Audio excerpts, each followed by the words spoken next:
का वक्त था और सरला जी काफी उदास चेहरा लिए हुए पार्क में बैठी हुई थी।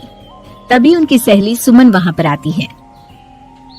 क्या हुआ सरला जी, आज मॉर्निंग वॉक करने का इरादा नहीं है क्या?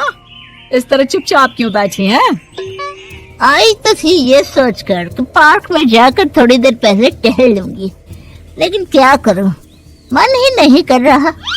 अरे सब ठीक है, तो इतनी परेशान क्यों नजर आ रही हैं? नहीं नहीं, ऐसी तो कोई बात नहीं है, सब ठीक है।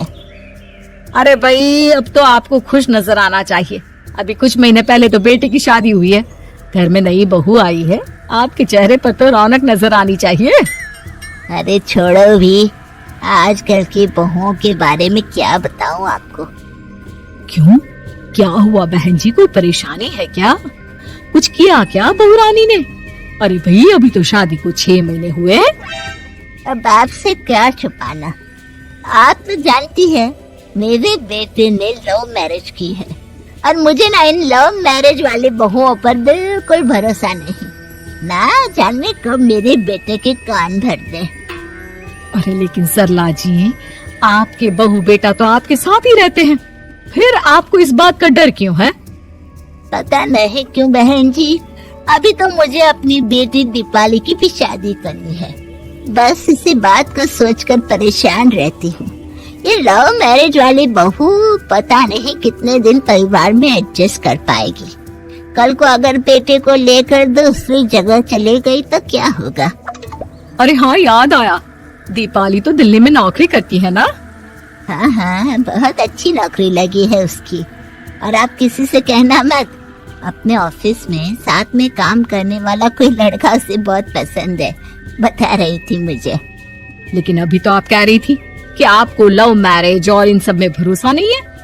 अरे तो क्या हुआ, जहाँ बेटी खुश रहे वहीं मैं खुश हूँ। और वैसे भी बेटी को तो दूसरे घर जाना है, वो लोग जाने और उनकी बहू जाने, मुझे तो बस अपनी बेटी का ब्याह करना है। अच्छा अच्छा, ठीक है ठीक है, जैसी आपकी मर्जी। लेकिन मुझे लगता है कि आप अपनी बहू के लिए कुछ ज्यादा ही सोच रही हैं। क्या पता वो वैसी ना हो जैसी आप समझ रही हो।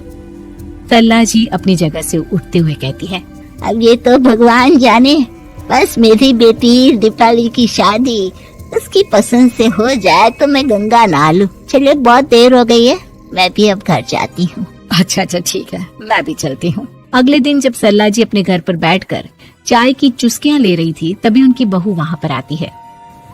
मम्मी जी, मैंने एक जगह नौकरी के लिए अप्लाई किया था और वहाँ से सब कुछ पॉजिटिव आया है। मैं भी नौकरी करना चाहती हूँ ताकि घर के खर्चों में थोड़ा हाथ बटा सकूं। अरे बहू, तुम्हें नौकरी करने की क्या जरूरत है? मेरा बेटा अच्छा खासा कमाता है, क्या तुम्हें किसी बात की कोई कमी है? तभी सरला जी का बेटा वहाँ पर आता है। नहीं माँ, उसे किसी बात की कमी नहीं है, लेकिन वो इतनी पढ़ी लिखी है और अगर नौकरी करना चाहती है तो हमें उसे नौकरी करने देना चाहिए। कुछ पैसे घर में आएंगे, हम सबकी मदद हो जाएगी। तुम तो ऐसे कह रहे हो बेटा जैसे ये घर तुम्हारी पत्नी की कमाई पर ही चलता है। अरे नहीं नहीं मम्मी जी, इनके कहने का ये मतलब नहीं है, बस मेरी ही नौकरी करने की इच्छा थी, इसलिए आपकी परमिशन चाहते हैं। अब भाई, मेरा बेटा तुम्हें लव मैरिज करके घर में लाया है, मैं तुम्हें कुछ कैसे कह सकती हूँ? जो मर्जी आए करो। सरला जी का बेटा और बहू वहाँ से चले जाते हैं। अब उनकी बहू नौकरी करना शुरू कर देती है। कुछ ही दिन बाद सरला जी की बेटी दिल्ली से अपने घर आती है और अपनी माँ से कहती है, माँ, मैंने आपको बताया था ना, मुझे अपने ऑफिस में साथ काम करने वाले एक लड़के से बहुत प्यार है, मैं उससे शादी करना चाहती हूँ माँ। हाँ हाँ, तो मैंने कब मना किया? अगर तुम उसे पसंद करती हो तो उसके घर वालों को कहो, हम आपस में बात करके तुम्हारी शादी तय कर देते हैं।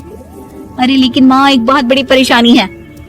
क्या परेशानी है बेटा?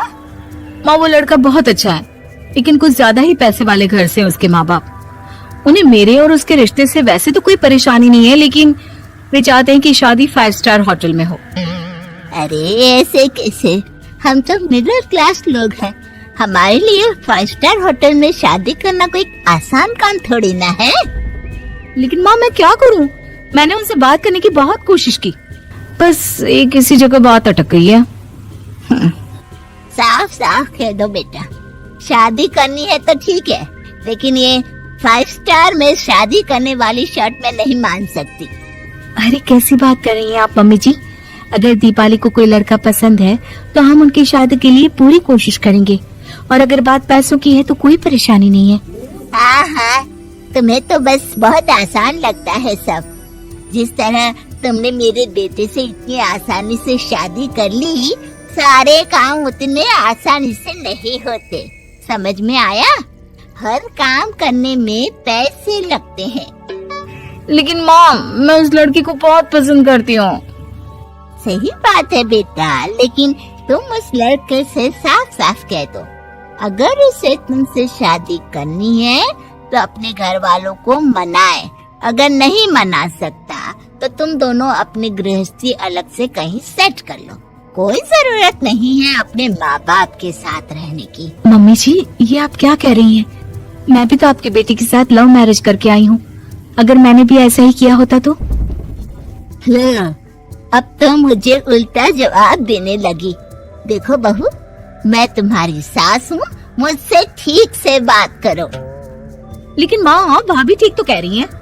हाँ, अगर बात शादी के खर्च की है तो मैं उस लड़के से कुछ कह सकती हूँ, लेकिन उसे अपने घर वालों से अलग होने के लिए कहना, ये सही होगा क्या? आप तो समझिए माँ। और वैसे भी मम्मी जी, मैंने कुछ महीने पहले जॉब करना शुरू कर दिया था और अपनी पूरी सैलरी बचा कर रखी है। आप चिंता मत कीजिए, मैं दीपाली की शादी में कोई कमी नहीं होने दूंगी। तुम अपनी सारी तनख्वाह मुझे मेरी बेटी की शादी का खर्च करने के लिए दे दोगी?